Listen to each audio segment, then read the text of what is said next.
Good evening, councillors, staff, ladies and gentlemen. Welcome to the Ordinary Council meeting of the Council for March 2021. My name is Councillor Margaret Thomas, and as Mayor, I will be chairing this meeting. I wish to acknowledge the traditional custodians of the land we are meeting on this evening and share this message from the Elders.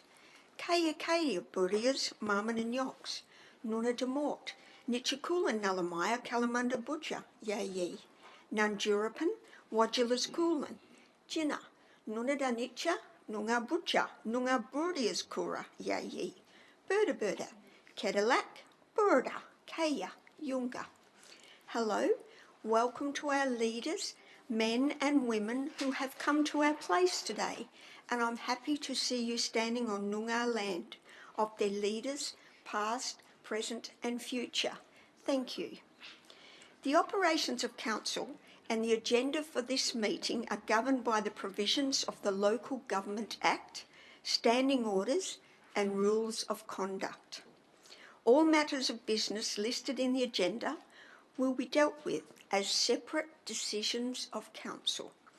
This meeting is also live streamed, and I welcome those watching remotely. Thank you for your attendance and interest. Are there any apologies and leave of absence, CEO? Through the chair, no. Public question time. I don't have anyone registered to ask a question, but I'll still give you the opportunity. Is there any questions from the gallery? No, thank you. So we move on to deputations.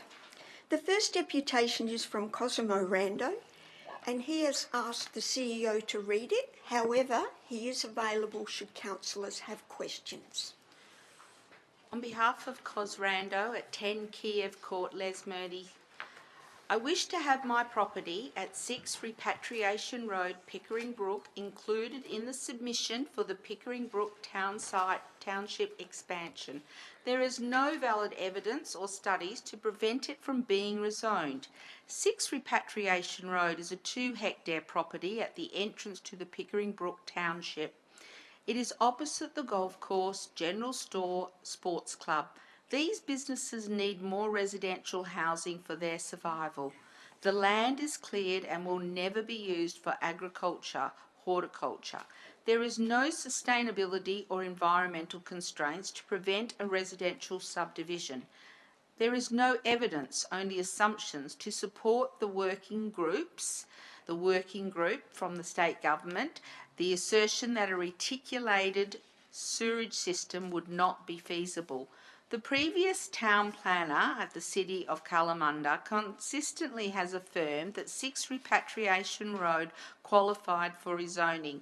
This has been continuing now for over a decade.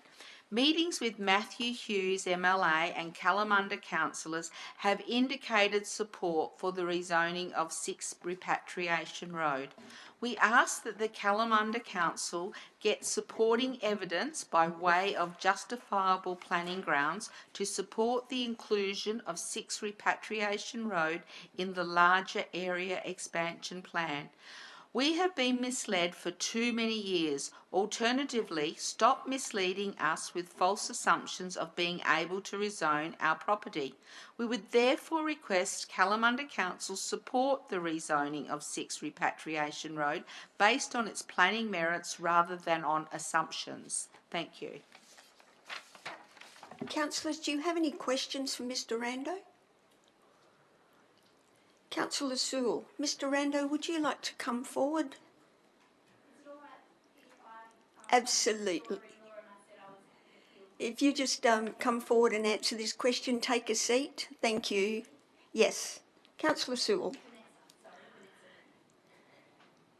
Thank you, Madam Chair. I was just wondering, and perhaps the Director for Development Services may be able to answer the question why this particular address wasn't included in the scope of works as part of the strategy. Director. Through the Chair, thank you for your query, Councillor Sewell. The Part 1 report has been handed down by the working group and endorsed by the task force. Through the process, a number of scenarios were assessed, and undertaken through a sustainability assessment through the working group. The area, the subject of Mr Rando's land, wasn't included in the preferred scenario. However, the city's representatives, being myself, Councillor Giardina, and community representative, former Councillor Michael Fernie, did put forward the case to provide an additional 4 hectares of land, part of which Mr Rando's property would be included. Through that process, our extended area was assessed, and as part of the recommendations from the working group and the task force, it wasn't supported. But the chairman's comments on the city's proposed extended area was that if the city was to put forward an MRS amendment, it would need to put planning grounds down as to why the additional 4 hectares should be included. The recommendations also include consideration of wastewater and bushfire. The extended area wasn't the subject of those technical investigations through the working group, and we had discussions with the Department of Planning and the chair of the West Australian Planning Commission on the city's proposed extended area. The discussions with the Department of Planning, Lands and Heritage, and the chair of the West Australian Planning Commission concluded that it would be better that the city put forward a submission on the state government's review of the sub-regional planning frameworks to include the extended area, so as not to hold up the recommended expanded area suggested through the working group and the task force recommendations. All those matters are outlined between paragraphs 48 and 51 of the OCM report. Thank you. I just wanted that tabled formally for the in the interest of the public. Thanks. Are there any other questions, councillors, of Vanessa? No, thank you so much for coming along. You didn't have to answer any of them. Our next deputation is from Maureen Moffat, who was unable to come tonight, but she has sent it in and asked if the CEO would read it. Maureen Moffat, 75 Moffat Road in Carmel. Regarding the proposed MRS amendment for the Pickering Brook Townside expansion to be presented at the March Ordinary Council meeting, item 10.6.5. Given that the working group have thoroughly analysed the relevant considerations in relation to Stage 1, the expansion of the town site, I wish to express my support for this submission and look forward to the progress of Stages 2 that will include Carmel and Bickley, etc. Thank you. Thank you. I would now like to invite David Reid, representing Mr Eric Matusik, who owns 10 to 14 Central Mall in Kalamunda. Thank you, Mr Reid. Yes, thank you, Madam Mayor and councillors. Yes, as you said, David Reid from Element, and I'm representing the owners of 10 to 14 Central Mall. Mr Eric Matusik is the director of Kagan Holdings, and I'm speaking in support of the officer recommendation contained in item 10.2.3 for the Central Mall works. So I'd firstly just like to commend the city for its initiative and its process that's been run over the past year or so. We're very appreciative of the project and support the implementation of the plan before you tonight. It will hopefully bring life and vitality to the area on non-market days and in evenings, while still allowing for the much-loved markets to continue. So my client undertook a substantial redevelopment of the Barber Street side of his property in 2015, but acknowledges that the Central Mall site hasn't been shown much love since it was built in the late 1970s. However, off the back of this project, my client is currently obtaining quotes for re-roofing the building, new bullnose veranda and facade enhancements, all facing the mall. So it's hoped that the veranda can also be extended to create a larger covered alfresco dining area, hopefully adding to the nighttime economy and vibrancy. Either way, these treatments will enhance about 1/3 of the western frontage facing the mall and hopefully also act as a catalyst for further development of other landowners abutting the mall also. So we think the design and allowing a shared vehicle pedestrian space is critical in bringing movement and life to the mall on non-market days. These shared zones exist and work well in other areas such as Subi Centro and are encouraged by WAPC's policy livable neighbourhoods, where they're known as special streets, where a main street environment is provided with a slow-moving traffic and high pedestrian amenity in activity centres such as this. We also note that when the mall will be at its busiest is on market days, when the mall will be closed to vehicles anyway. So we definitely support the creation of a shared space and hope the additional activity encourages quality tenants and active users that will operate more frequently to bring the space a more vibrant and safer place. So the only request that my client respectfully has is that council sign off and undertake the majority of the works as soon as possible so that the main disruption occurs early in the project rather than the lead up to Christmas, but we're happy with working with the city to ensure that this disruption's minimised.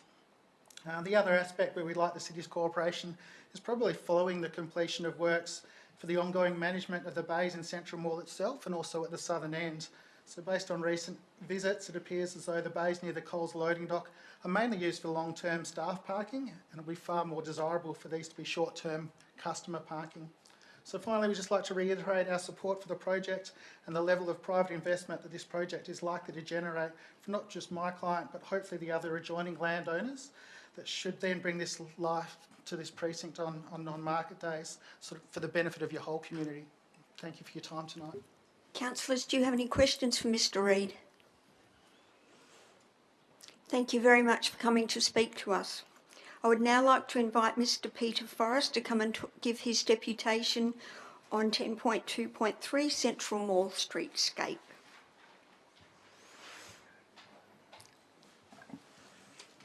Madam Mayor, councillors, staff and community observing, my name is Peter Forrest, 36 Panoramic Terrace, Kalamunda, and I'm speaking to the agenda item that the previous speaker just spoken to, requesting council to adopt a concept plan for Central Mall in Kalamunda. This agenda item is asking council to adopt a concept design purely on trust, when the concept itself is not as yet fully determined and it involves many as yet unresolved issues, not least a substantial increase in the budget and highly variable reactions and inputs from community and retailer consultants. The means, location and continuity of the markets that are a staple function of this location are not discussed in these voluminous papers.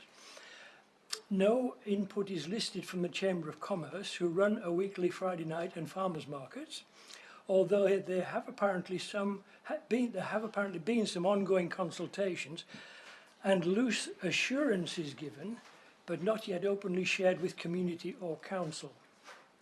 I suggest that since the ongoing survivability of a number of surrounding retailers is at a very high risk from resurfacing, council should first be provided with a programme of exactly what will be constructed and when. The specific issue of replanting and reorganising the large vehicle service area that supports Kalamunda Central Shopping Centre, which is entered from Mead Street, which is integral to this overall concept, is still said to be unresolved and could apparently still be deleted. Also, the intention of the owners of Lot 14, the large derelict building in that similar space that seriously obstructs pedestrian passage from Mead Street and Central Road, is unknown. Furthermore, there's still a troubling frequent allusion to the activity centre plan for Kalamunda, prepared by external consultants at enormous cost, that everybody knows now was an incomplete and total practical failure as a 10-year forward plan, not approved by the Planning Commission. The streetscaping in that plan was hopelessly impractical in not allowing for lateral movement of parked vehicles, and it failed to allow for safe walkway access from every surrounding street. That was in direct defiance of the applicable State Planning Policy 4.2 for district activity centres by the Planning Commission. Arising from that, it's now 9 months since Council was presented by myself in June 2020 with a petition over 230 signatures requesting safe walkways into the Kalamunda town centre. That includes this Central Mall, with no action whatsoever taken by the city since. Surely safe pedestrian access is directly relevant to this proposal, so why is it being continually ignored? Even safe walkable access from the busy bus station on the opposite side of Mead Street has been ignored. In this central precinct, by definition not a mall, it's precinct, but anyway, you're calling it a mall, now proposed only is a design concept, City staff are asking Council to formally adopt it, being reopened to through traffic. Truth is that this concept is highly unlikely to become any more attractive as a daytime location for social interaction, or indeed due to its elongated form, an outdoor entertainment space for other than small informal gatherings. This Central Road project obviously links with Haynes Street, that is now obviously dying with many empty buildings, yet no realistic linking concept has yet been outlined for that. So, this is a standalone concept that is being overthought and overspent as a supposed salvation for the declining fortunes of Kalamunda as a functioning district activity centre. That is, while elderly residents, who are by far the majority of weekday users of this town centre, are unable to enter it safely from their numerous adjacent home units in Central Road, Canning Road, Kalamunda Road, Brooks Road, Boonaloo, Stirk Street, etc., with more such home units being approved and built currently. Thank you, Madam. Thank you, Mr. Forrest. I'd like to ask our Director to respond to some of those comments. Through the Chair, thank you for your deputation, Mr. Forrest. The City has considered the Activity Centre plan for Kalamunda, and that's since been forwarded to the West Australian Planning Commission for consideration. A key aspect is the zoning of the land to enable the Activity Centre plan to have effect, and the Council has considered the rezoning of the subject land. One of the parcels within there is Dixon Street, the vacant land on Dixon Street that's heavily vegetated. Part of the recommendations of the Activity Centre plan was for a local development plan to be prepared over that site. Part of the site is identified as local open space. The Environmental Protection Authority is working with the Department of Planning and the City at the moment, ensuring that there's appropriate provisions for the protection of significant vegetation on that site. That is the primary reason why the Activity Centre plan is yet to be approved. I'll provide some comment in regards to Central Mall. The Activity Centre plan has identified that Central Mall would be open to one-way traffic to assist with activating Central Mall and the area surrounding. In terms of pedestrian malls, within the Perth metropolitan area, there's very few successful pedestrian malls. The few that are successful are primarily in CBDs, in Perth, and Hay and Murray Street being examples. The Perth CBD has a significant resident population and significant workforce that supports that pedestrian mall.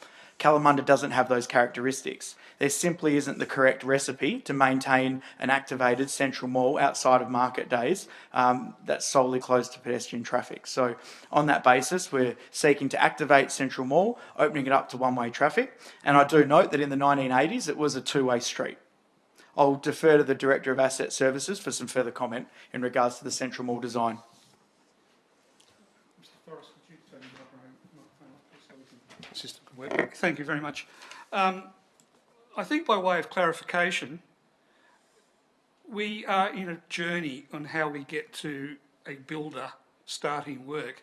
The concept plan is the concept plan at a level of concept. As it's adopted by the council to move forward, that's when the fine details through detailed design and tender documentation occurs. That is a natural process for any project, building, streetscape, call it what you will. So at this point in time, it's impossible and illogical to require a fully detailed concept plan. No such a thing exists. To deal with, I'll draw a council that, the report is quite long. But inside the report for our councillors to consider, the issues of the markets are dealt with, notably clause 46. Sorry, my mistake. Clause 38, paragraph 38. There is a operational reference group that's now in place that's been working for a while with store owners, property owners, the Chamber of Commerce, the Rotary Club and the Kalamunda Shopping Centre agents. So that reference group has been established for a while and has been working through these drawings and designs, so their feedback as the actual people dramatically impacted by the project are taking that on board. Similarly, we have started and underway now with a reference group with the Chamber of Commerce, Rotary and the management teams for the 3 markets that operate in Central. That reference group has been working to determine firstly construction issues and secondly the final layouts of the stalls in terms of which sites go where and which need power. That is a natural progression from taking a concept design and moving forward. So we reject the claims that this is not being dealt with through the Chamber of Commerce and the market operators in an adequate fashion. We also note in clause 23, paragraph 23 of the report, it talks about the shopping centre loading dock and car park. If we cannot reach financial agreement with that for the streetscape to be upgraded with the shopping centre owners in that area, we don't do the work, but in no way are we blocking loading dock access with this design. And if you refer to the concept design, it's quite apparent that vehicles can enter and leave from Mead Street and access the loading dock as they do now. In terms of the discussion point regarding the blocking of pedestrian access through Central Mall because of the Lot 14 and its current condition, the concept plan, as you can see, shows a pedestrian path that links Mead Street into the heart of Central Mall.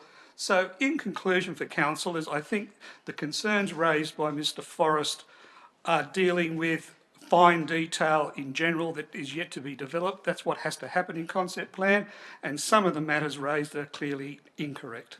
Thank you. Excuse me, through the chair.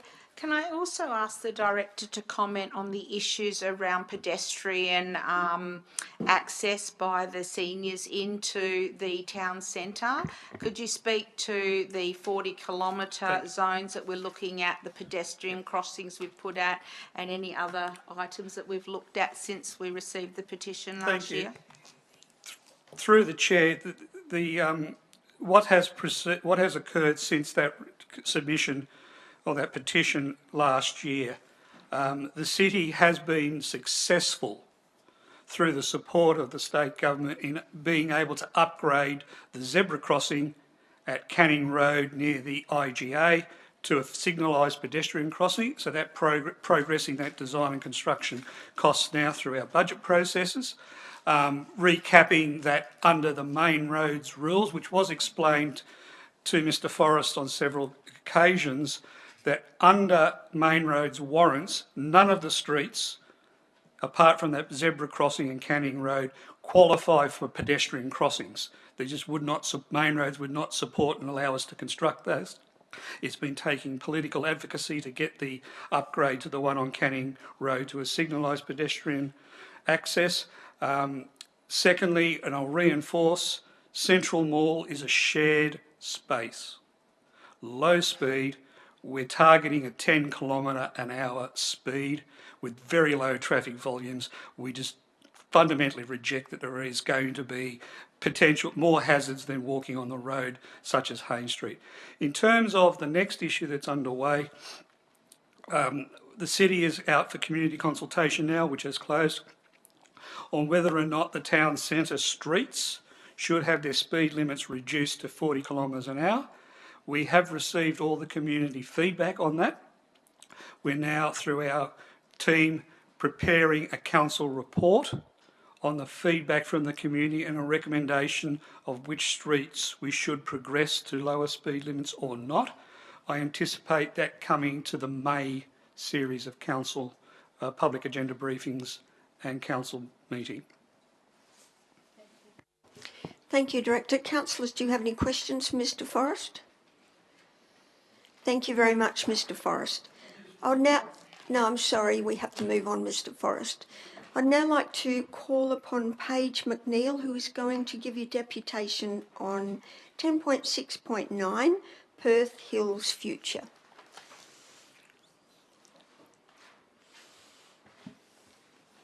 Good evening, Mayor, Councillors and Executive. Thank you for the opportunity to speak tonight in relation to item 10.6.9 regarding support for the newly established Perth Hills Future Incorporated. Perth Hills Future was formed in response to the 2020 Perth Hills Strategic Visioning Report by Regional Development Australia Perth. The report acknowledges widespread community frustration at the disconnect between engagement and planning outcomes. It recommends that a grassroots community peak body be formed as the vehicle by which authentic and cohesive community consultation can occur to guide future planning and development in the Perth Hills. Perth Hills Future is using a model established in Portland, Oregon in the 1980s, when Mayor Bud Clark called for the first community-owned effort to plan for a greater future. The goal was to engage citizens in creating the future vision, born from shared values and expressing the anticipated needs of the Portlanders. It was an ambitious initiative to support community leaders to undertake broad-scale consultation using diverse engagement methods to gather data and formulate cohesive recommendations. The city then implemented their prioritised recommendations with the greatest level of confidence that they were born from the community. The Perth Hills Future plans to undertake widespread and multifaceted community consultation on key development challenges shared across the entire Perth Hills, spanning 5 local governments from Gidgegannup to Serpentine Jarrahdale, and including the needs of the communities across the foothills. We know that our community wants smart growth and thriving communities, but not at the cost of our strong environmental and cultural values. We know that other regions have achieved this. The Adelaide Hills and Yarra Valley have both harnessed their natural assets to generate significant value for local communities without risking their core values. The outcome of the consultation processes will be the delivery of strong community mandates that will form the basis of a community-endorsed conversation with government in pursuit of a more integrated planning, development and investment future for the Perth Hills.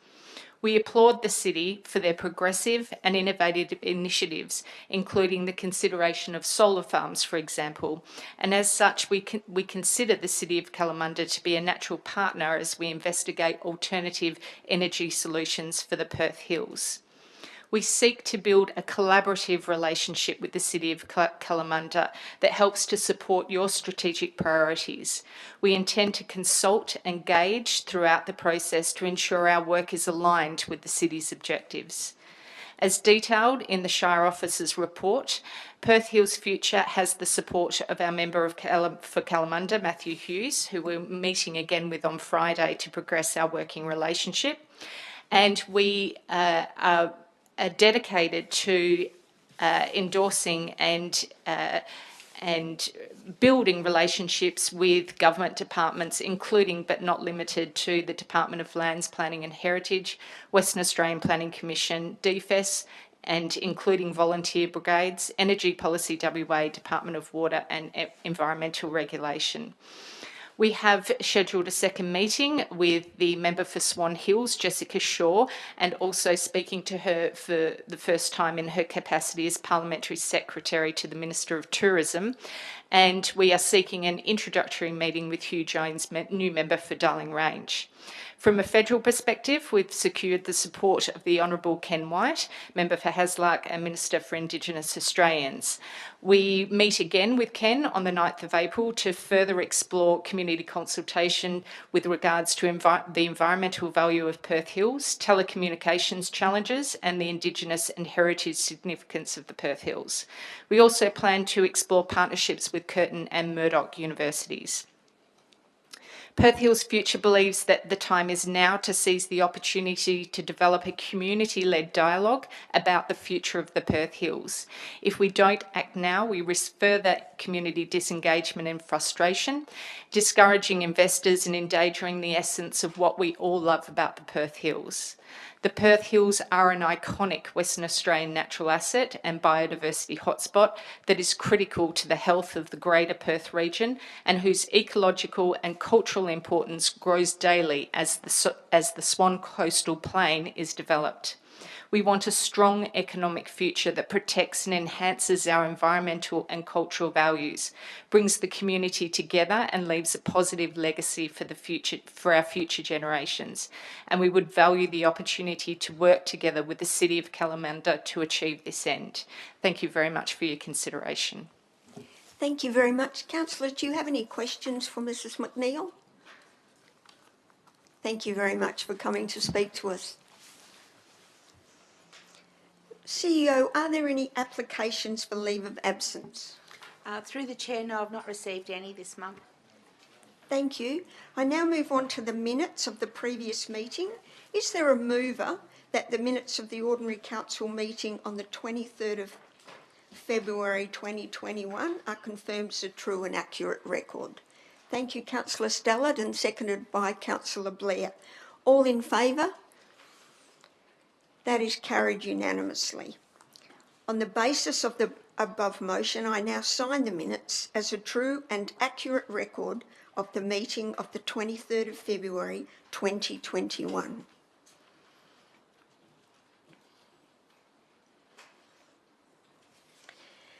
Announcements by the member presiding. I would just like to congratulate the Wollaston Primary School on achieving 50 years. Councillor Sewell and Councillor Billage and I attended the assembly last Friday, which included past teachers and students, and then we joined with the school captains Corey and Jade in burying the new time capsule under the communications tower. So congratulations, Wollaston Primary School, for a wonderful event. Matters for which the meeting may be closed, we may have to close the meeting for item 10.2.4.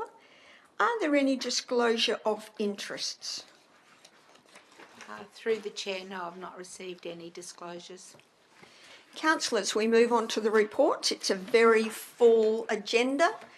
So we'll go to point 10.1.1. Are there any questions? If not, the officer recommendation is on page 25. Do I have a mover?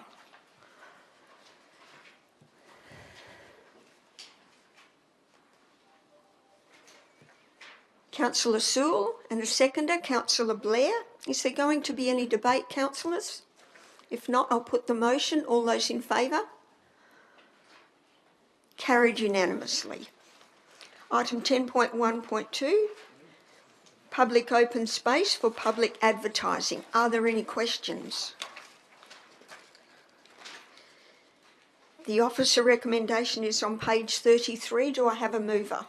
Councillor O'Donnell, and seconded by Councillor Cooper. Is there going to be any debate? I'll put the motion. All those in favour? Carried unanimously. Development Services update. Are there any questions, councillors? Do I have a mover for the officer recommendation on page 45? Councillor Ritchie, seconded by Councillor Blair. Is there going to be any debate? I'll put the motion. All those in favour? Carried unanimously. Revocation of Local Planning Policy 6. Are there any questions, councillors? Is there a mover for the officer recommendation on page 50? Councillor Stallard, seconded by Councillor O'Donnell. Is there going to be any debate, councillors? I'll put the motion. All those in favour? Councillor Sewell, Councillor Stallard, Councillor Boyd, Councillor Cannon, Councillor O'Donnell, Councillor Billage, Councillor Cooper, Councillor O'Connor, Councillor Blair, Councillor Ritchie, Councillor Thomas, and against Councillor Giardina. The motion is carried. 10.2.1 Hale Road and Tonkin Highway Advocacy. Are there any questions, councillors? Is there a mover for the officer recommendation on page 57? Councillor O'Donnell, seconded by Councillor Cooper. Is there going to be any debate? I'll put the motion. All those in favour? Councillor Giardina, Councillor Sewell, Councillor Stallard, Councillor O'Donnell, Councillor Billage, Councillor Cooper, Councillor Blair, Councillor Thomas, and against Councillor Boyd, Councillor Cannon, Councillor O'Connor, and Councillor Ritchie. The motion is carried. 10.2.2 Street Verges. Are there any questions? Is there a mover for the officer recommendation on page 69? Councillor Cooper, seconded by Councillor Blair. Is there going to be any debate? Sorry, question. Question, Councillor O'Connor. Thank you, Madam Chair. Just, am I on the right one? Yes. Point 2, just want to know how point 2 of the recommendation can be enacted. Who's responsible for doing that? I'll go to the Director of Asset Services. Thank you. Through the Chair, this will be developed by my team in consultation with our community, customer and public relations team, but that'll be my responsibility under the corporate business plan for next year. Thank you. Are there any other questions? Do we have a mover and a seconder? Thank you. So we've got a mover, Councillor Cooper, seconded by Councillor Blair. Is there going to be any debate? I'll put the motion. All those in favour? Councillor Giardina, Councillor Sewell, Councillor Stallard, Councillor Cannon, Councillor O'Donnell, Councillor Billich, Councillor Cooper, Councillor O'Connor, Councillor Blair, Councillor Ritchie, Councillor Thomas. Against? Councillor Boyd. The motion is carried. 10.2.3. Councillors, do you have any questions? Councillor Boyd. Yeah, thank you through the chair. I think this is for the Director of Asset Services. Given some commentary that we received at the PAB and also this evening, I'm just wondering if my question's in relation to the timeline in regards to concerns from business owners regarding construction timeframe, in particular through the Christmas period or the summer and Christmas period. I'm just wondering what other options are available or have been considered, and if they haven't been considered, is there a reason why the project can't commence in the new year of 2022? Thank you. Through the Chair. One of the fundamental construction issues is that we will have to start at Haynes Street due to the subsurface and the drainage and the levels dealing with those. Unfortunately, we can't start at Mead and work our way north. We have to start from the north and work our way south. So that sets the sort of batting order for the construction activity. The second key issue is in consultation with the operational reference groups and the markets. They quite clearly understand now at no time will any shop front, when it is open for trading, will be blocked. So at all times, pedestrians can access each shop when it's open. So there will be a bit of night work to do the streetscape in front of the doors, but by and large, every business will be accessible by pedestrians during the construction phase. The second issue is that whilst we're working up in the detailed design a preferred construction staging scheme, so we're giving the tenderers no latitude to act otherwise. So it'll be in their specification how we want the order of this built and what to do in terms of maintaining access. Thirdly, one of the issues in terms of deferral, which we did consider, the issue being we're proposing to use the LRCI funding to augment this budget. The conditions of that grant is I have to spend that money by December 31 this year. So the construction program, unless we proceed according to the preferred timeline of moving forward now, we would not be able to use that funding and would be in a funding gap quite significantly. So that's the reason why our recommendation is now that we proceed as soon as humanly possible now on continuing the design, finishing it off, go to tender, award and start the works, and continue, and we are continuing I must stress this, continuing our dialogue with the shop owners and operators so that their understanding of what can be done when is very clear and supporting their businesses during the works as best possible. Are there any other questions? Councillor Ritchie. Yes, thank you. To the Director of Asset Services, just a question about the markets during construction. Brett, obviously the Sunday markets and particularly the artisan ones, what sort of location are we thinking of? Thank you for that question, Councillor. We've started, as I mentioned earlier this evening, now the detailed working group with the market operators, the Chamber and Rotary Group. It's now working through, as we get closer to understanding the construction staging, where each stand will move during construction. But by and large, our objective is still to allow the markets to operate in and around Central and the CADs as per normal.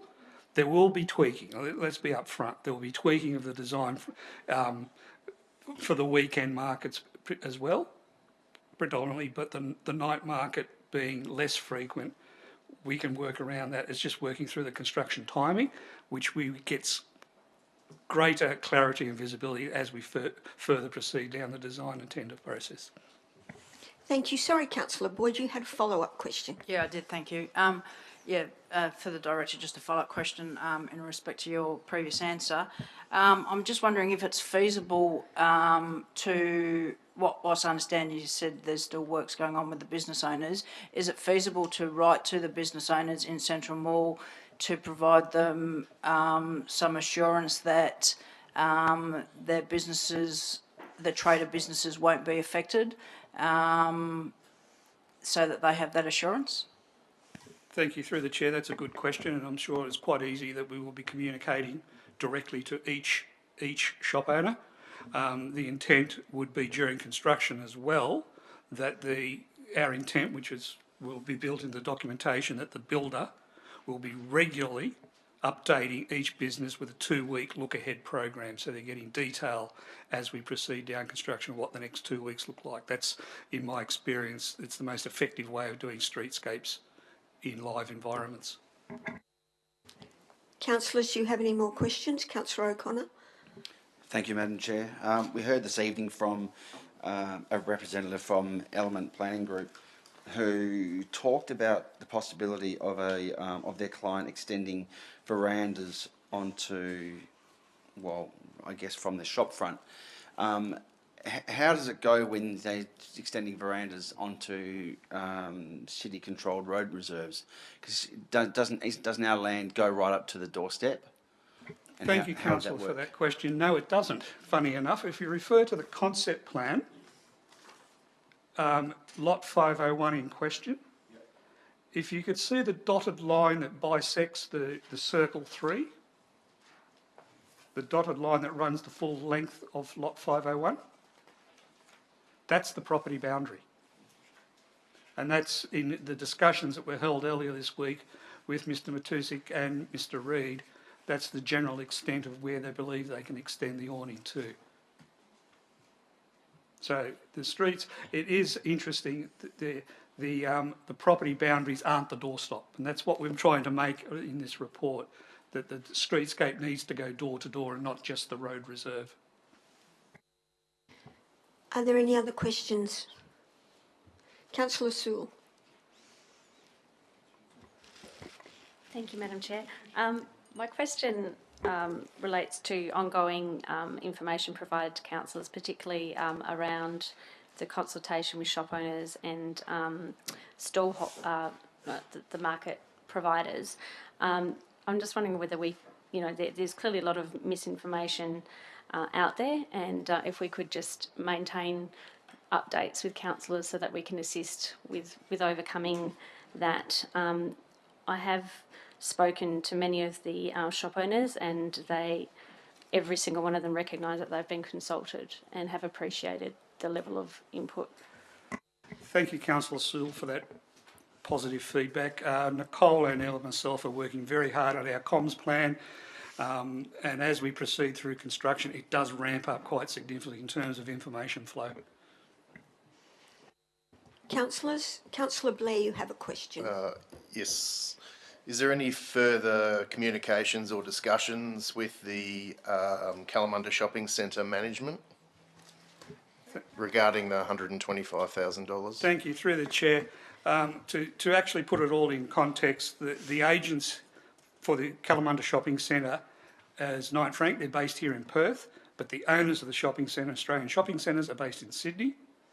They are over there now trying to get the $125,000 approved or not, as the case may be. That's great, thanks. Any other questions? If not, is there a mover for the officer recommendation on page 80? Councillor Blair, seconded by Councillor Giardina. Is there going to be any debate? I'll put the motion. All those in favour?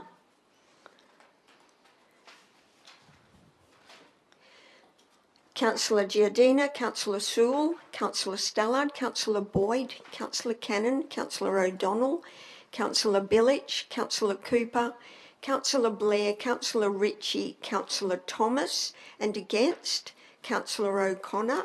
The motion is carried. Thank you. Councillors, I'll move item 10.2.4 to item 15, so to give you the opportunity to ask questions. And now we move on to 10.2.5, Kalamunda History Village Tree Assessments. Councillor Ritchie. Excuse me, Madam Chair, I'd like to move a procedural motion to defer this motion, please. Thank you. Is there a seconder for the proceed? Yes. Yep. To next OCM. Is there a seconder for that? Excuse me, point of order. A procedural motion does not include deferring an item. That is not a procedural motion. Can I go to our governance? Technically it's not, but there is some wording similar to that in the motions. Can you just get the procedural motions out? The one that we just, I can't remember it, was it to set it aside? Something like that, whatever the wording is. We'll just pause for a minute, councillors, and get some advice.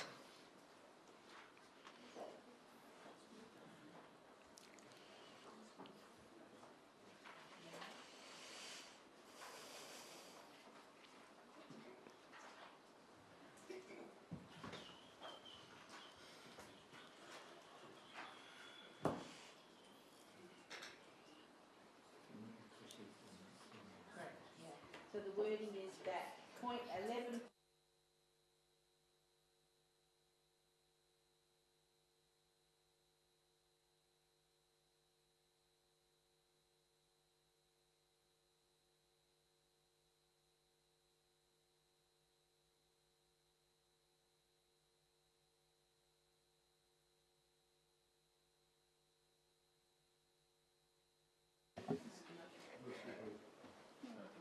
So we've got a mover and a seconder. I'm going to put that motion that we defer this till next month. All those in favour?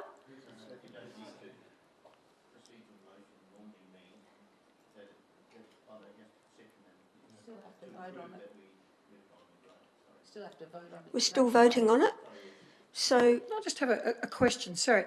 So by just moving to the next one, does that automatically move that motion to next month? Is that what we're saying? Because that's not what the advice I was given was to move a procedural motion. But that's not. No, that's fine. So it just moves it to next month. Is that what we're saying? All right, thank you.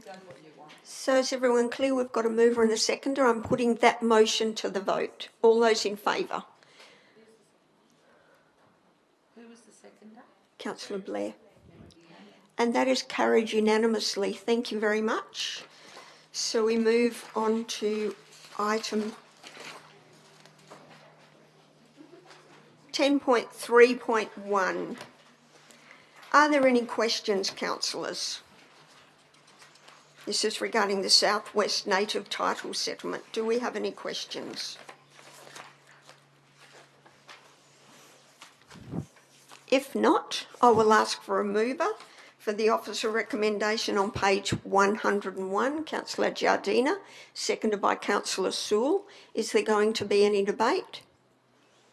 I'll put the motion. All those in favour?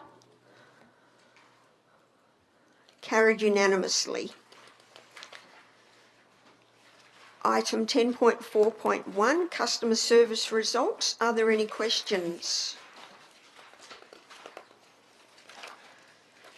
Is there a mover for the officer recommendation on page 113?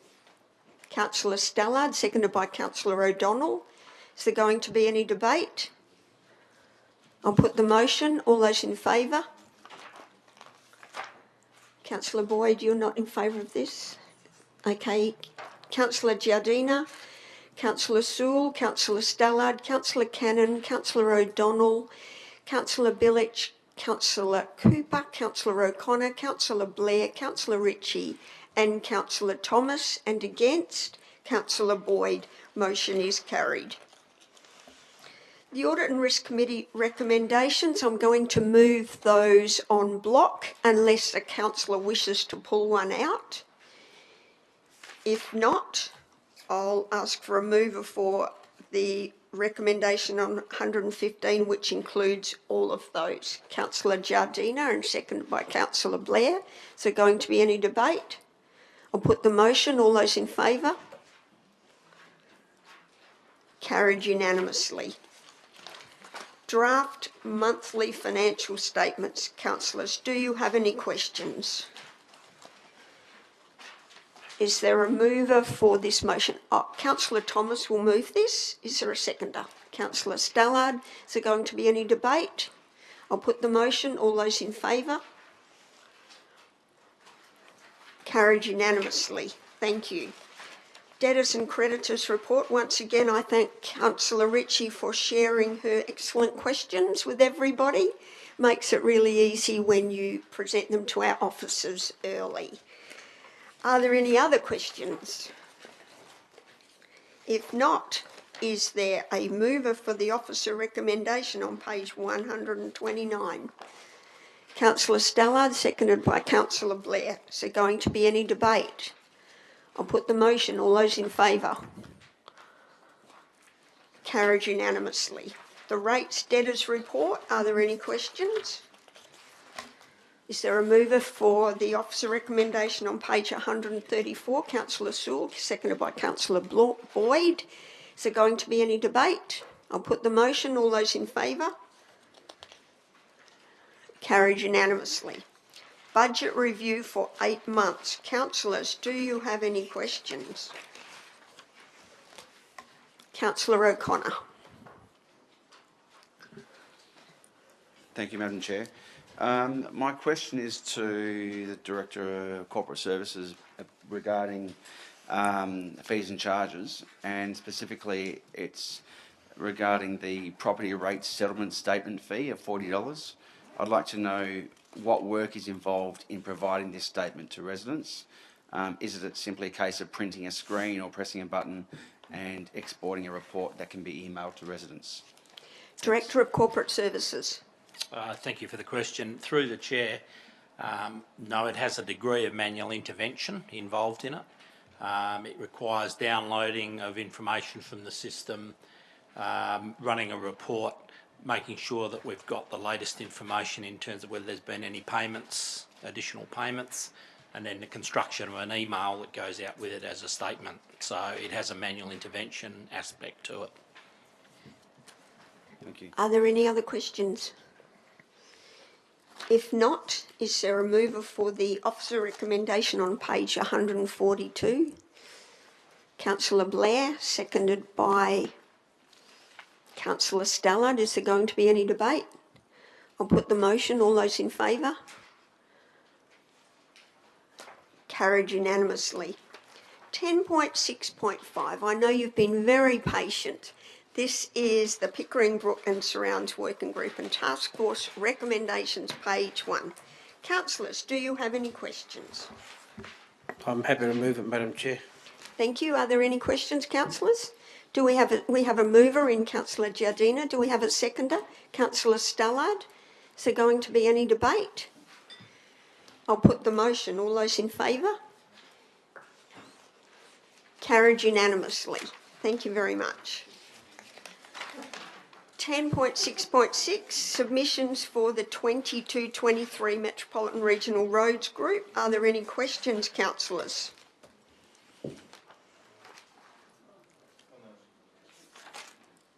Is there a mover for the officer recommendation on page 164? Councillor Sewell, seconded by Councillor O'Donnell. There's going to be no debate. I'll put the motion. All those in favour? Carried unanimously. Local roads and community infrastructure. Are there any questions, councillors? Councillor O'Connor. Thank you, Madam Chair. Just I note that there's a couple of projects that didn't make it onto the list, and I want to know if there's any. Are they coming to us in a draft budget, such as Maida Vale Reserve lighting and Gladys Newton Reserve upgrades? Director of Asset Services. Thank you, through the Chair. Yes, it is correct. This is a slightly shorter list than what was discussed with councillors at the strategic retreat. Clarification with the federal government was that the overhead component of these projects could be recovered through the federal grant, which further it reduced our muni take for these projects, which was quite significant. So we had to make a judgment call into the preferred list. And yes, we will list those projects on the draft CapEx plan for next year's consideration, subject to obviously council endorsement of any CapEx plans. Are there any other questions? Is there a mover for the officer recommendation? Councillor O'Donnell, seconded by Councillor Boyd. Is there going to be any debate? I'll put the motion on page 168. All those in favour? Carried unanimously. Sorry, no. Oh, sorry. So, Councillor Giardina, Councillor Sewell, Councillor Stallard, Councillor Boyd, Councillor Cannon, Councillor O'Donnell, Councillor Billich, Councillor Cooper, Councillor Blair, Councillor Ritchie, Councillor Thomas, and against Councillor O'Connor. The motion is carried. Endorsement of the Strategic Community Plan. Councillors, do you have any questions? Is there a mover for the officer recommendation on page 175? Councillor Sewell, and seconded by Councillor O'Donnell. Is there going to be any debate, councillors? If not, I'll put that motion. All those in favour? Carried unanimously. Perth Hills Future, request for a letter of support. Councillors, do you have any questions? Is there a mover for the officer recommendation on page 184? Councillor Sewell, seconded by Councillor Ritchie. Is there going to be any debate, councillors? If not, I'll put that motion. All those in favour? Carried unanimously. Thank you very much. Thank you very much again, Mrs McNeil. The annual general meeting of electors. Are there any questions? Councillor Boyd. Yeah, thank you, Madam Chair.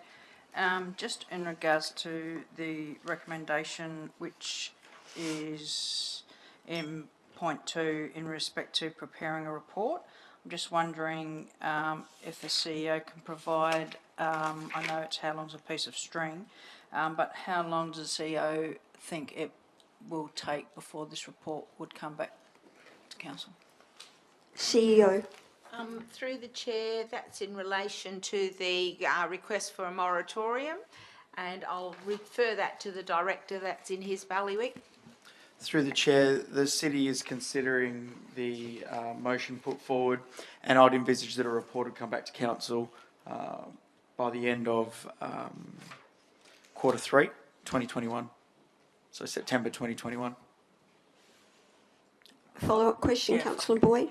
Yeah, thank you. Follow-up question. Is there any other matters in the pipeline that may be coming before Council that would be impacted by the moratorium? Through the Chair, a preliminary review of the resolution at this stage is that we can't source what head of power the moratorium would be placed under, and whether the City and the Council actually have the statutory ability to place a moratorium on those grounds. That's at this preliminary level, at this preliminary phase, but that'll be investigated in detail. There'll also be advice sought from the City's Economic Development Advisory Committee on the resolution to form part of the report back to Council, and information will be provided through that process. Further question? Yeah, thank you. My understanding is that the motion of the electors was that a moratorium was placed on the Council passing any motions in respect to development, and in particular changing of land use, until a report was given to council. That was my understanding of the electors' motion. Through the chair, just to cite, quote the motion, that this meeting of electors urges councillors to place a moratorium on the rezoning of rural zoned lands in the city until such time as council have had the opportunity to fully consider the 2020 local biodiversity strategy currently out for public consultation. And in regards to placing a moratorium on rezonings, at this phase and at this preliminary stage, we cannot identify what head of power a moratorium would be placed on. And we are considering the implications of the resolution and providing a report back, and like I did state, seeking advice on the impacts of such a moratorium from an economic development perspective from the Council's Economic Development Advisory Committee. Are there any other questions, councillors? If not, is there a mover for the officer recommendation on page 188? Councillor Blair, seconded by Councillor O'Donnell. Is there going to be any debate? If not, I'll put the motion. All those in favour? Councillor Giardina, Councillor Sewell, Councillor Boyd, Councillor Cannon, Councillor O'Donnell. Sorry? No, it's not unanimous. Councillor Stella, do you not? No. Okay, let's start again. All those in favour? Councillor Sewell, Councillor Boyd, Councillor Cannon, Councillor O'Donnell, Councillor Billich, Councillor Cooper, Councillor O'Connor, Councillor Blair, Councillor Ritchie, Councillor Thomas, and against Councillor Giardina and Councillor Stella. The motion is carried. We move on to motions of which previous notice has been given. Item 11.1, and we also have an alternative motion. So I'm going to go to the mover of the alternative to just give a brief outline of what the main difference is to her motion, and then I'll go back to the first motion of Councillor Boyd. Councillor O'Donnell. Madam Chair, if I may, I was going to do a procedural motion here. Yes. On this. Now, I don't know when that can be done, but maybe a deferral might be better. So I'll just leave it to you, just let you know. Yes. So we've got a mover. Basically what I'm after is to defer it to the next strategy session. Yeah. So thank you. Is there same as we did before? No, it won't be a deferral, but it will just be. I disagree, because the way it was done before, from my interpretation of the Act, that's actually incorrect. So I don't particularly want to see that happen again. I would like for it not to be done the same as what it was done before. Through the chair. Yes, that's exactly right, because what should really happen is the fact that if somebody wants to defer an item, all they have to do is just highlight it, and we are going away from how we would normally run a meeting. We don't do it that way. The standing orders, what that does is it stymies debate. It actually stops everything. And if you read in the standing orders about it, it's actually not correct.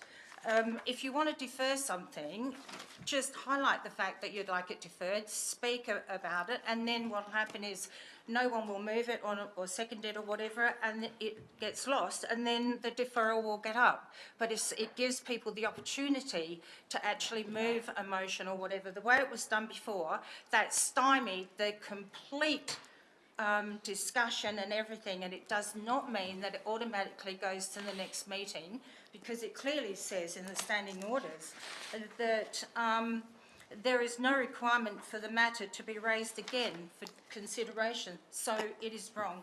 The way it was done before was wrong. Thank you, Councillor Billich. I don't think it matters about the way we did it before, because it was unanimous.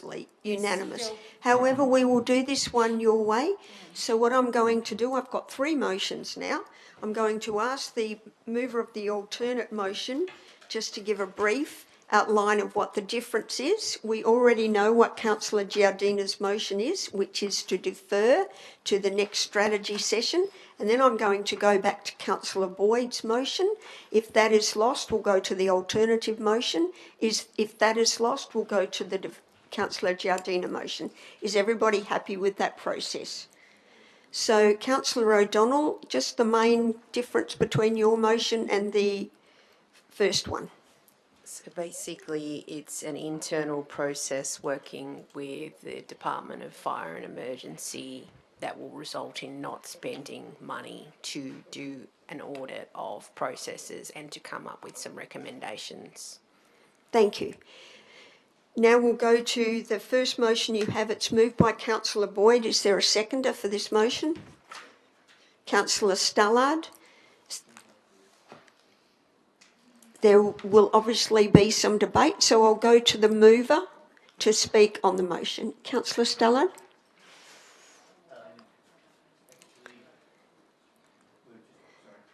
We were just querying the point about accepting the deferral as an alternative to putting this motion at this stage. Well, I'm putting this motion, Councillor Stallard. If it's lost, it'll go to this alternate motion. If that's lost, then we'll go to the deferral. Okay. So let's speak on this motion. Councillor Boyd. Yeah. Thank you, Madam Chair. This motion doesn't have any financial aspects attached to it.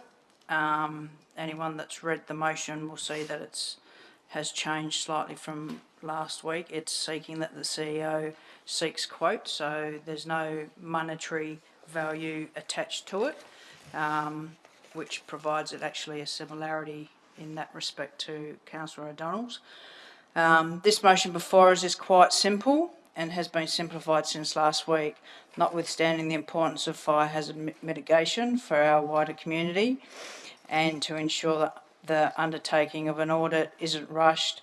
This motion is seeking for quotes to be attained by the CEO to undertake an audit. While previously an estimate had been provided around what the cost of an audit may be, until we see quotes, we simply don't know.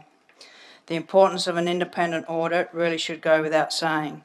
The city has auditors engaged to review our IT practices, management of consumer food safety, customer service review, occupational health and safety, to name some recent audits, and council approves an annual budget somewhere in the vicinity of 80 to 140,000 per annum. So why would council shy away from an audit, which we know has never been conducted, and when we know is such an important matter that 95% of the city is bushfire prone? Audits themselves are important as they are an objective examination and evaluation of process and procedures. An audit should provide an independent and fair opinion. Further, audits can assist to improve internal controls and systems. As residents have been expressing to me, there are varying community attitudes towards bushfire mitigation, which stems from various reasons, including general empathy, confusion, timing, and financial implications. With the recent significant and extensive bushfires adjacent to the city of Kalamunda, it is vital that the whole of community is on side with the city's fire hazard mitigation program. A collaborative approach ensuring the city and community works together is the only way to ensure properties and lives are safe. While the city's program needs to be contemporary and the community needs to have confidence in the program, an independent audit will provide the city with an objective and transparent evaluation overview, which is why I ask councillors to support the CEO going and seeking quotes and bringing them back to council.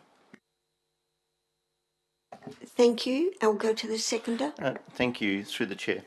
I was starting to put some ideas together when I received an email from Mrs. Fowler, and so I enjoyed reading what she had to say and how she put it. So I thought, with her permission, I'm allowed to paraphrase some of her comments into my own. So I appreciate what she's done and her contribution to this. The city allocates both financial and resources towards reduction, fire reduction, hazard reduction, and mitigation. Yeah, understood. And certainly and what we're doing is not a criticism of what we're doing, but it's a critique of where we're at, and that's what we're looking at. And what we are trying to achieve is an opportunity to enhance and supplement our program to future-proof against our changing climate, and that's one of the director's key words, so I've shown that one in for him, and bushfire frequency and intensity. So, is the current program enough? No. I've been talking to residents out there in the community, and their comment is no. And a councillor said to me the other day, no, there's still work to be done. And some of the orchards out in Pickering Brook in that area, no. And I had a resident ring me tonight and he bashed me, no. So obviously, while we can sit here and say that this is working well, it's wonderful, it's great, it's the best, there are people out there saying, no, it's not.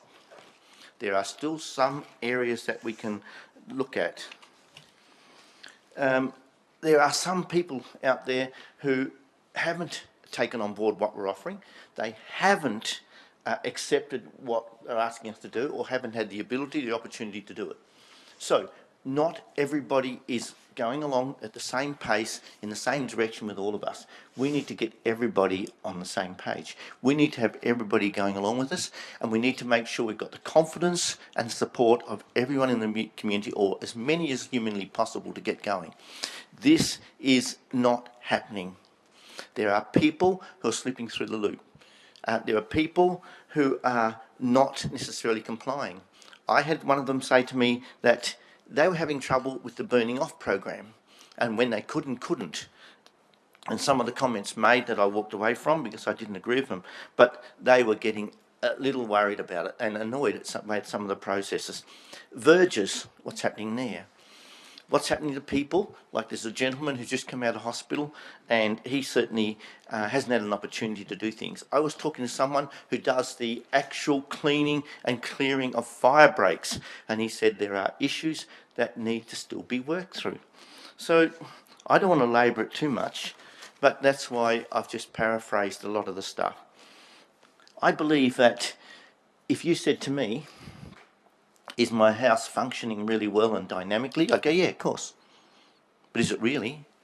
It would take somebody outside to have a look. I get myself in, or one of my family to have a look, and they'd possibly say yes. So to have people internally look at it, it's like correcting. And as a teacher, you are correcting or writing something, and you go over and over and over it, and you do not see the mistake.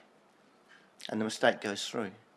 And you've got to admit there are items in our agendas where there are mistakes, and then and Councillor Ritchie quite often picks them up pretty quickly with the hawk eye, and she jumps on them. Yes, and that's the same principle to our community. We aren't doing, we don't know that we're doing everything. I don't believe we are doing everything that's possible. I don't believe we quite got it there. And if we are not taking everybody along with us, then we're not doing enough. So to ask for this to be put into the budget consideration for possibly a $20,000 audit, considering some of the money was spent on some of the other audits, it's not a lot. But we're just asking this so that we can make this a more effective, more meaningful, and a leading activity in mitigation and reduction. And so I ask you to support this motion in the interest of community confidence and safety, and so that we are all moving in the same direction without people being left behind. And I can tell you there are people being left behind every year. Thank you. Is there a speaker against the motion? Councillor O'Donnell. Thank you.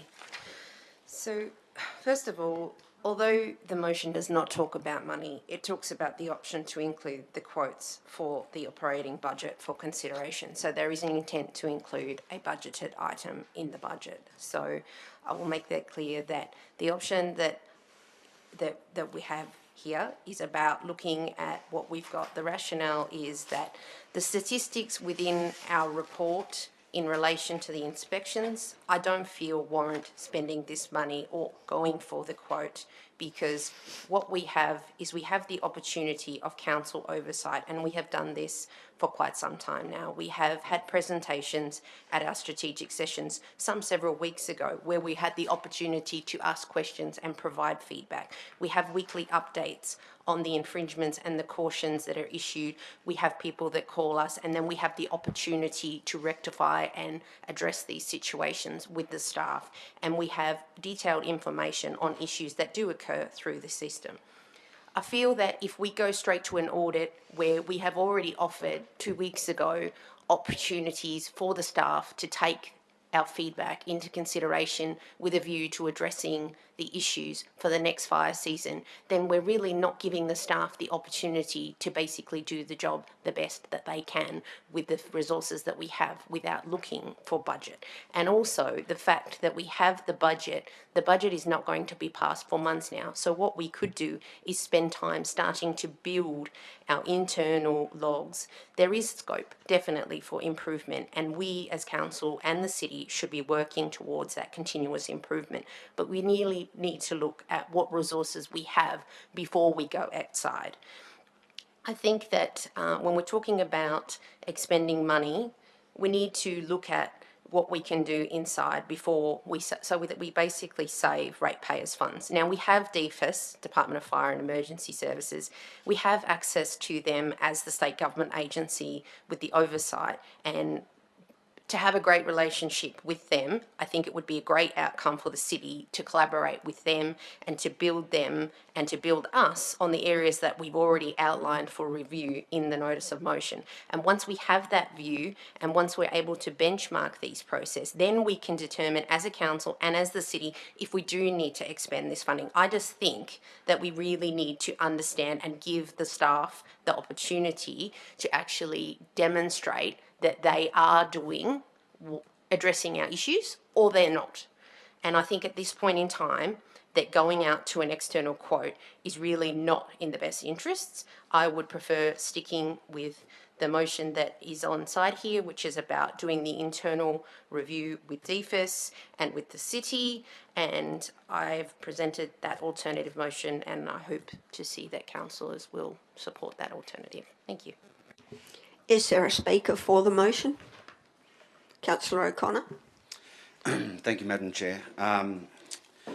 I thank Councillor Stallard for his comments. I think he summed it up very well. I think sometimes we get bogged down in the detail, and we miss the opportunity to fix a problem here. And I think that's what's happening here. The fact is, we are dealing with people's properties and people's lives, and a number of councillors, not just 3, but a number of councillors have raised concerns with the fire mitigation processes that the city uses for private property over a number of months and at least a couple of years. And while there has been improvement, from my personal point of view, the improvement has not been significant enough not to warrant an external audit. After reviews and investigations of major incidents or failures often identify moments when a board or a council should have acted. And I think this is what we're trying to do this evening. It is not a, the stakes are high in this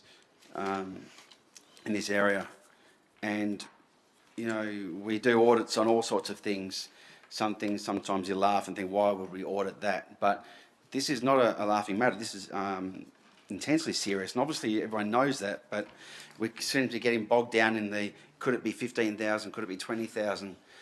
We just made a top-up payment of $760,000 tonight, this evening, a top-up payment on a project for $760,000, and here we are arguing over, well, what if it's 15 or 20? Maybe we can review ourselves. Maybe we can go back and check our T's and I's. But we do know that we have been told that we have what's known as the gold standard, and the thorough response in the agenda 6 pages, I think, sort of leads to saying that, no, we're going all right. And I understand that's the position of the city, and I accept that. I accept that's their position. I don't feel the same way. And I think it is incumbent on us to conduct an external audit to make sure that we are doing the very best we can to protect residents and their property moving forward. We already have a relationship with DFES, and we already have access to them as a state agency. They are in constant contact. Actually, they're on board with the city, and they obviously inform what we do currently, and yet we still have complaints. So I don't agree that going to DFES will produce a different outcome, because they're already at the table. And this is not a slight on staff or professional officers or experts, but in our role as we advocate for members of the community and we listen to what's actually being said on the ground, it's our job to put that view and sometimes show leadership and strategic leadership at moments like this. So I ask you to support this motion for in comparison to what we spent this evening, a smidgen of for what is a significant gain or improvement in our practices. Is there a speaker against the motion? Councillor Billich. Thank you. I will be supporting the alternative motion because I too agree that spending money now is definitely premature. I am very happy to support a review of how we manage fire inspections on private land and the systems and processes that support this program. I cannot bring myself to support any ratepayer funds being spent until we have looked at it internally and in conjunction with the experts who are DFES. We have a fire hazard assessment plan which comes to council every year, outlining the engagement programs, how the property inspections will be done, the non-compliance, the complaints and the risk assessments, etc., etc. I am of the view that since my time as the Shire President, when I was inundated with complaints from residents about these issues, that we have improved our approach immensely. And I want the staff to look at what is left to be done to improve what I see as being a small minority of residents who are simply not taking responsibility, or they need more education and support. Let's just look at some facts here. There are 20,000 properties in the city. 3,944 assessments were done. 1,027 work orders were issued. 82 infringements came from them. And out of all of that, 16 complaints. 16 out of 3,944 assessments. We need to be very careful what we spend ratepayers' money on. In the last fire season, I dealt with some complaints which were regarding differing views with their private contractors and staff interpretations. I personally instigated a meeting with that contractor and staff, which resulted in an extremely good outcome, whereby the staff will now be engaging with private contractors before the next season to iron out any interpretation issues from now on. So I wish to allow the existing process to run its course while we gather more data in line with this alternative motion to make a fully informed decision, and that's why I will be supporting the alternative motion. Thank you, councillors. Is there a speaker for the motion? Councillors, I'm going to allow a speaker against the motion if you wish, because it's such an important thing. Is there anyone who else wishes to speak? Councillor Sewell and then Councillor Giardina and then Councillor Ritchie. Thanks for that opportunity, Madam Chair. It is a vitally important issue. I come from firefighting family, so this is actually an issue that is very dear to my heart, and I think perhaps there's a lack of understanding by councillors in terms of the role of DFES and the instructions that where the City of Kalamunda is required to follow, and I feel like that there's a bit of a knowledge gap amongst councillors about that, which is why I would be reluctant to support any motion which doesn't take that into account, and I think that that's why it is important that we defer this, because it is something that can't be done lightly. The other point that I wish to make is that we have, in terms of our firefighting capacity, the City of Kalamunda has some of the best firefighters in the entire world. Okay, they go out to California to fight fires, they go to New South Wales to fight fires. I'm not quite sure why we would be outsourcing that kind of audit or assessment when we actually have so much expertise available to us. And I do find it problematic that we on some level want to deal with fire, yet we can't in the City of Kalamunda even use the words climate change, which is essentially why we're experiencing such a high level of fire. So let's not be hypocritical in this. We cannot be, on one hand, saying that we care about property, we care about people, but we don't recognise climate change, and we don't want to undertake the very things that will prevent the catastrophic fires that we have seen raging across our entire world. There is no better knowledge, skill set, or people better qualified than who we have in the City of Kalamunda to undertake this work, along with DFES.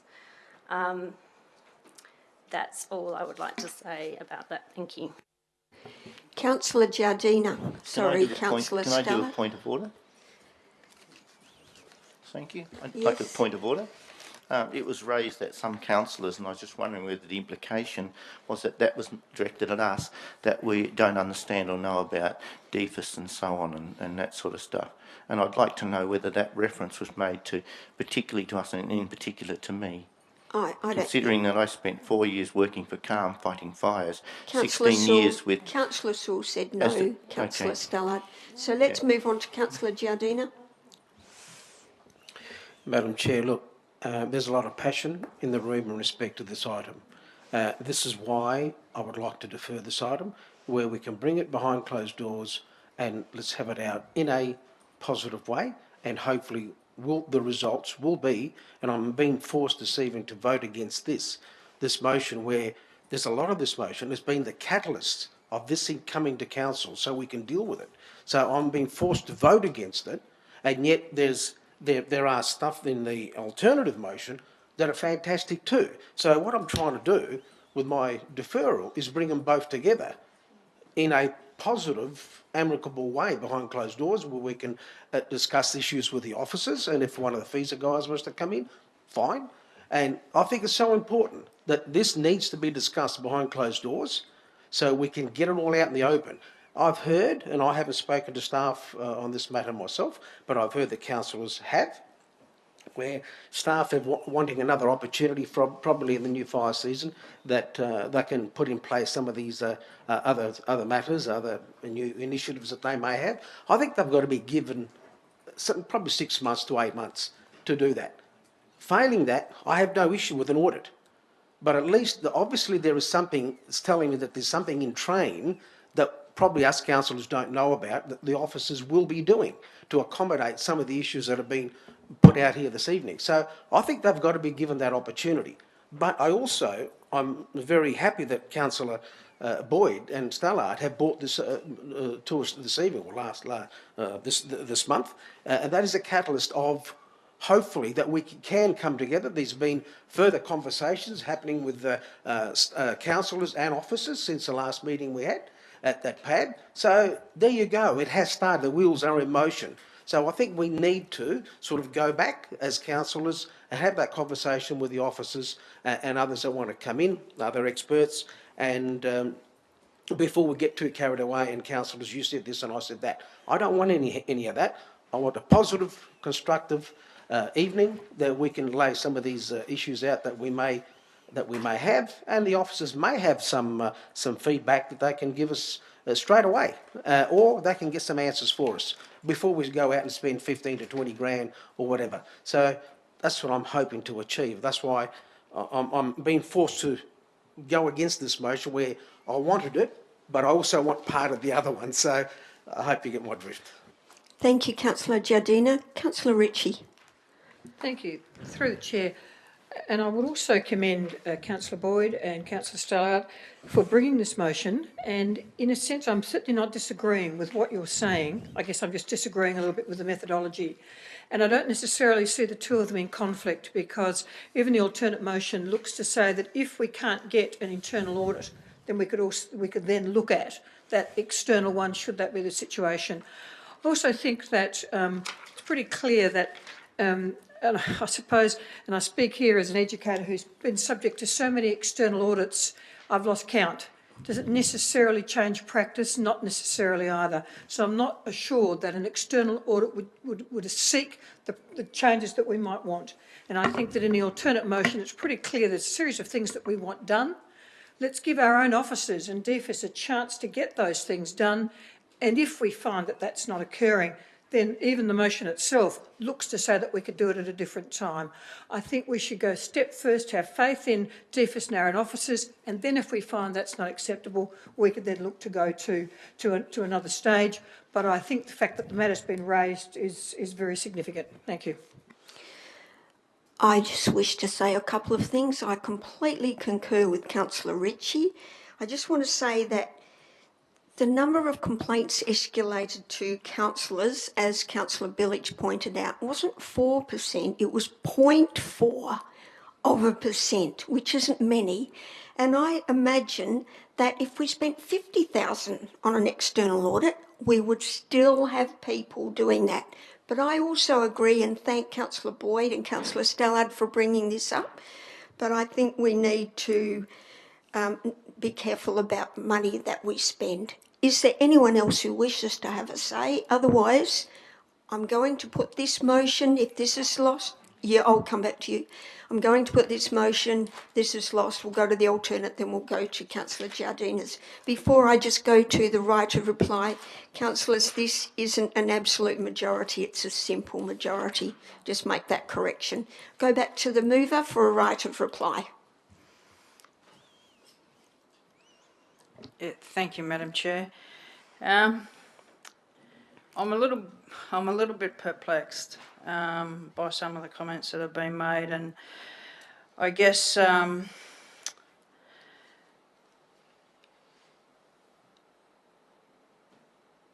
this motion in part came about when I sought to have some discussions with staff about some complaints that were coming forward, and felt that I wasn't being heard. I wanted to speak about trying to find solutions moving forwards, and I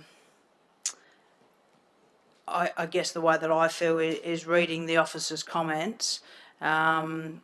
Councillor Boyd, can you just keep your right of reply to comments? I am, just thanks. Don't introduce new things. I am, thanks. Reading the officer's comments where they indicate they have a gold standard indicates that they don't believe that there's improvements required.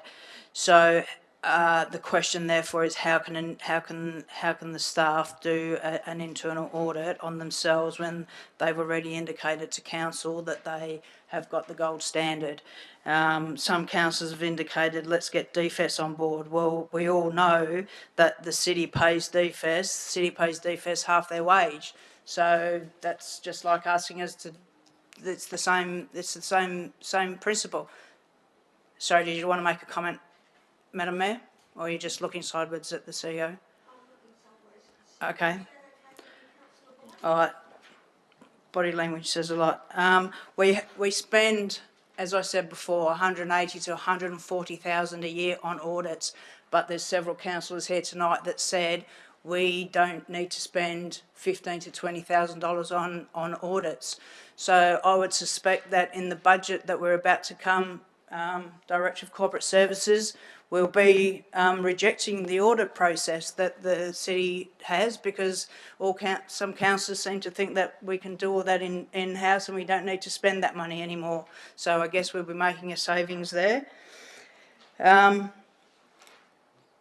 We need to bring the residents on board, and it's been stated that clearly our current program isn't doing that.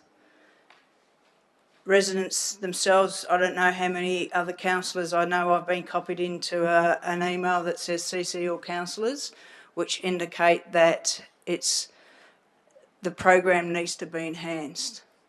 If we don't get the community on board, then we're in danger of potentially something catastrophic happening within our community. I don't want to see that happen, and heaven forbid that it does happen. It's definitely a community confidence and safety issue. And the other thing that I would like to touch on is the 16 complaints. I've tried to bring forward complaints. There's lots of residents out there that do not want to be named. They do not want their names and addresses to come forward, and their commentary is because of fear of retribution. And unfortunately, the staff won't take those complaints unless they have a name and address. And that concerns me, that me as a councillor, despite having residents speaking to me, I can't bring those complaints forward. So it's not 16 complaints. I've probably had 16 myself, and bring in every other councillor that's had complaints come forward. So this process was to try and have a independent, open and transparent audit on our processes. This has nothing to do with our firefighters. This has nothing to do with our fire suppression. I agree we have some of the best firefighters. This is not talking about the firefighters that we have within the city of Kalamunda. This is trying to ensure that our community has the best education, we have the best gold standard, and I would expect that if the officers have 100% confidence in their processes, that they would say, yep, let's do this audit, and then we can see that we do have that, rather than saying, no, we don't want it. Councillors, I'm putting the motion, Councillor Boyd, seconded by Councillor Stallard. All those in favour? Councillor Stallard, Councillor Boyd, Councillor Cannon, Councillor O'Connor. Against? Councillor Giardina, Councillor Sewell, Councillor O'Donnell, Councillor Billage, Councillor Cooper, Councillor Blair, Councillor Ritchie, Councillor Thomas. The motion is lost. I now move to the alternate motion, which you all have a copy of. Councillor O'Donnell, you already have made some comments. However, would you like to make more comments as the mover? You happy with what you said? Councillor Billage, you are seconding this motion. Do you wish to add to your previous comments? No, thank you. I've said enough. I think I've covered it. Thank you. Councillors, I'm going to ask if there is a speaker against the motion, but if you could keep it brief, because we have heard from most people before. Speaker against the motion, Councillor Stallard. Please don't try not to bring up something. I'm not going to go back through it all, but I noticed in this particular motion it talks about doing the process in-house. I think most of you would be aware in recent times we've seen the results of in-house investigations. You don't have to look any further than Parliament. Another one that we're looking at here through council is the potential for how we deal with complaints about councillors' actions. Do we give it to a councillor to make recommendations on council? Do we take it to staff? Where do we do it, or do we go outside?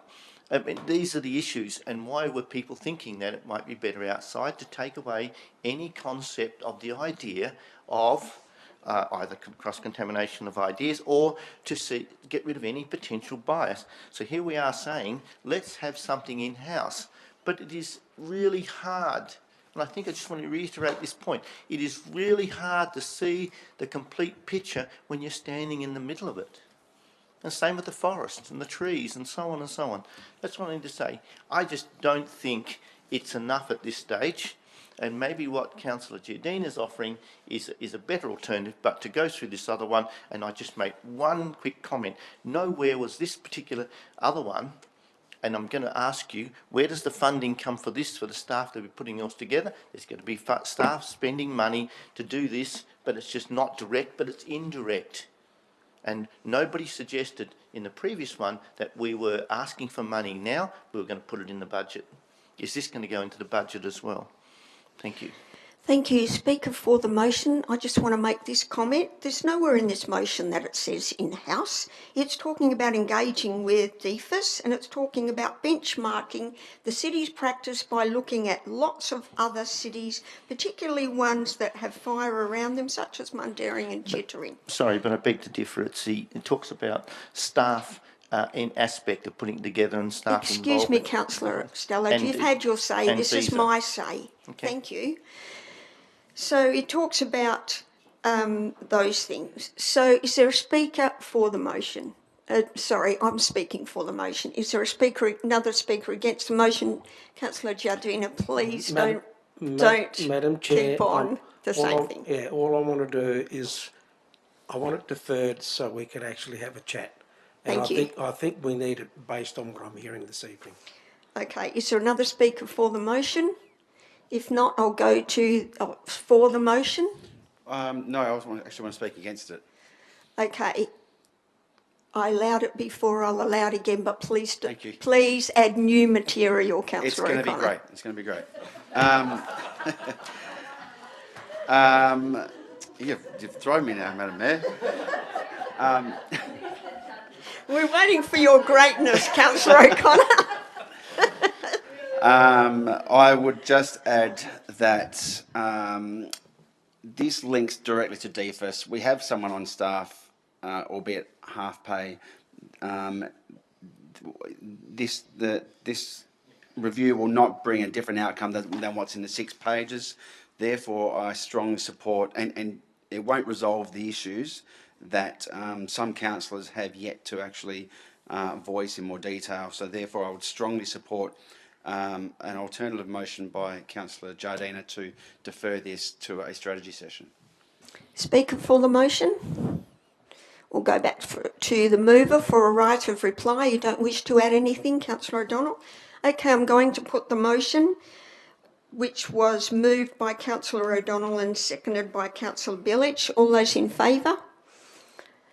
Councillor O'Donnell, Councillor Billich, Councillor Cooper and Councillor Thomas. Those against? Councillor Giardina, Councillor Sewell, Councillor Stallard, Councillor Boyd, Councillor Cannon, Councillor O'Connor, Councillor Blair, Councillor Ritchie. The motion is lost. We now go to Councillor Giardina to be incredibly brief and great. Very. In your very. First of all, is there a seconder? Seconded by Councillor O'Connor. Thanks, Madam Chair. So have you got the motion?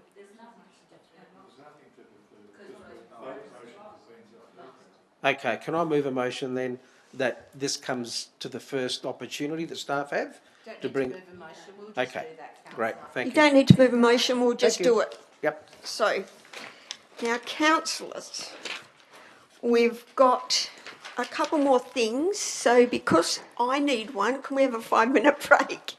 We'll come back here, only 5 minutes.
introduce orders? Councillors, are we all here? I've always wanted to do this. Councillor Sewell.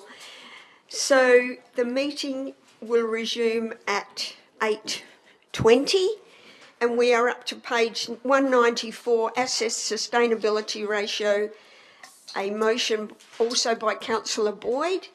Do you have a seconder for the motion? I just wish to withdraw that motion, thanks. Oh, this motion has been withdrawn. So we move on to questions by members without notice. Does anyone have a question they wish to ask? Councillor Stullard. Yes, thank you. By the end of the night, you'll be tired of me, but this one was a very important one. This is in reference to what happened the other week at our annual general meeting. I was informed that after the annual general meeting last week, an elderly member of the community who had attended the meeting was followed and verbally harassed by a resident from the Wattle Grove South community as that elderly member walked to their car. It was certainly a cowardly act, the way she was harassed and harangued. We all know that the Wattle Grove South area has become an ongoing source of community activism by a group of residents who are ardent in their attempt to stop any development occurring in that area. I say they have every right to protect their views, but when it comes to harassing others who hold a different view, I don't think anyone would say that that was a right or just action.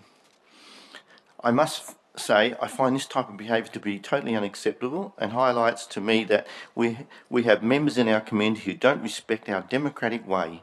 They don't respect people's rights to have a different opinion to their own. This type of thug-like mentality must be addressed and it must be called out. So therefore, my question then goes to you. What can we do as a council, through the CEO, to ensure the safety of residents, particularly as they return to their cars at night after council meetings? Thank you. Thank you for the question, Councillor Stullard, and I agree with how disgusting that was. CEO. Through the chair, I think there's a couple of approaches that we could take on this one. The first one is our ability, I think, to foresee when we're going to have a meeting that may have contentious, polarised views in it, and to be aware that there has the potential for community members to have those sorts of contentious disagreements. And if we foresee that, then we can bring in the security people. I guess the only thing is none of us have that crystal ball, unfortunately, and there will be meetings that are not easy to predict. So I think that we just have to be vigilant on a weekly basis when we have the meetings, when we see who's in the audience, if there's the potential for those sorts of conflict. And then we will need to be able to say, if we're seeing that happen, to offer our services, particularly the males in the room, to hopefully escort any seniors out that we think that may have, that kind of issue going forward. So I think it's more about vigilance on the night, but where we can predict, and if anyone's got any intuition going forward that there's going to be contentious issues, then just let me know and we can bring security in as well. And we do have a director that's got a black belt, so we'd probably get him as the major escort. And we do have a couple of young gents who I wouldn't mess with, so I nominated you, Councillor Blair and Councillor O'Connor. Oh, you've got a black Because Councillor O'Connor is great. And yeah. So I guess it's a shared responsibility if we can all be monitoring that situation and letting me know if you want security, or if it's just you're seeing something or hearing something behind you on the night, it's like trigger, who do we need to assist and support? Thank you. Are there any other questions? Councillor Boyd. Thank you, Madam Chair. I'm not sure if this is governance or the CEO, but where is the requirement for members of the public to state their address? And if it's not in our standing orders or the Local Government Act, can we desist on that? Because that obviously provides a safety concern, and it has been raised before, but we still continue with the practice. Yeah, I do recall having this raised with me in the past, and I don't think we could find where it was in the legislation, and I think it's just a habit that's happened in this council since, you know, Adam was a boy, so I'm quite happy to cease with that process if you like. I'm happy to do that too. However, can I ask the question, what if they just state their name and address? Do I ask them not to or just leave it? You just state their name. They don't need to give their address. Can you please, you know, state your name and... Hey? I'll make an announcement next time. Councillor Sewell, you have a question? It's actually in relation to that matter. How do we then note whether that person is a resident, B, whether they're from a business, and they've got some kind of invested interest in providing that deputation or that question. So I think that perhaps it needs to be notated by someone such as our manager of PR, so that there is, and shared with councillors, because that's very important in terms of managing conflicts and having the context of the deputation and the questions being asked.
Are there any other questions? Councillor O'Donnell.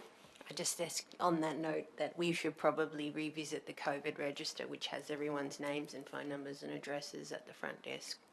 Just if we're going to protect one but not the other, it's kind of pointless.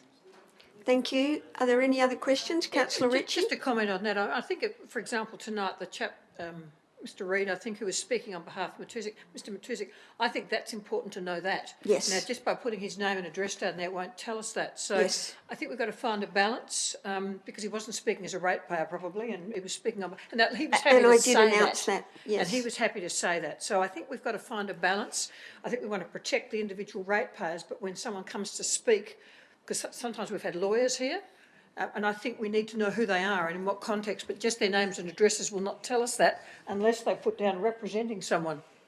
So Thank you. Are there any other questions by members without notice? Councillor O'Connor.